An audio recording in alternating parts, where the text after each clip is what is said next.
প্রিয় দেশবাসী, আসসালামু আলাইকুম। আজ আমাদের পুরো জাতি গভীর শোক ও বেদনায় নিস্তব্ধ। দেশের গণতান্ত্রিক রাজনীতির শীর্ষ নেত্রী, সাবেক প্রধানমন্ত্রী ও বিএনপি চেয়ারপারসন বেগম খালেদা জিয়া আর আমাদের মাঝে নেই। ইন্না লিল্লাহি ওয়া ইন্না ইলাইহি রাজিউন। বেগম খালেদা জিয়ার ইন্তেকালে আমরা গভীরভাবে শোকাহত ও মর্মাহত। তার মৃত্যুতে জাতি এক মহান অভিভাবককে হারিয়েছে। এই গভীর শোকের মুহূর্তে আমি তার পরিবারের সদস্যবৃন্দ, রাজনৈতিক সহকর্মী এবং অগণিত কর্মী সমর্থকদের প্রতি সমগ্র জাতির পক্ষ থেকে আন্তরিক সমবেদনা জানাচ্ছি।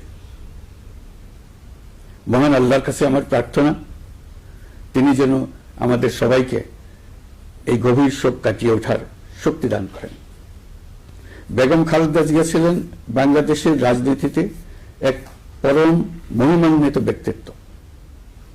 গণতন্ত্র, বহুদলীয় রাজনৈতিক সংস্কৃতি এবং জনগণের অধিকার প্রতিষ্ঠার সংগ্রামে তার অসামান্য ভূমিকা ইতিহাসে অম্লান হয়ে থাকবে।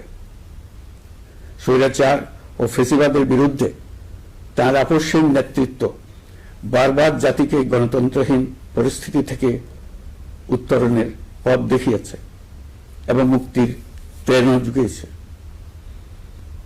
দেশ ও জাতির প্রতি তার সমুজ্জ্বল অবদান জাতি চিরকাল শ্রদ্ধার সাথে স্মরণ করবে।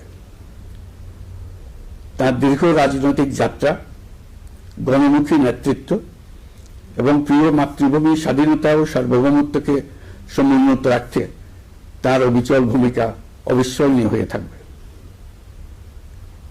এমন একজন মহান দূরদর্শী ও নিখাদ দেশপ্রেমিক নেত্রীর শূন্যতা পূরণ হবার নয়।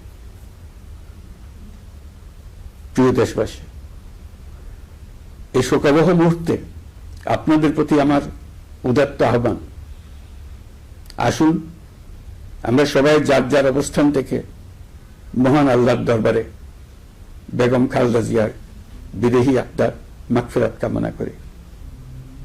একই সঙ্গে জাতির এই কঠিন সময়ে আমরা যেন ঐক্যবদ্ধ থাকি। শোকের এই সময়ে কেউ যেন অস্থিতিশীলতা বা নাশকতার অপচেষ্টা চালাতে না পারে, সে বিষয়ে আমি সবাইকে সজাগ থাকার আহ্বান জানাচ্ছি। এই সময়ে আমাদের সবার দায়িত্বশীল ভূমিকা পালন করা অত্যন্ত জরুরি। প্রিয় দেশ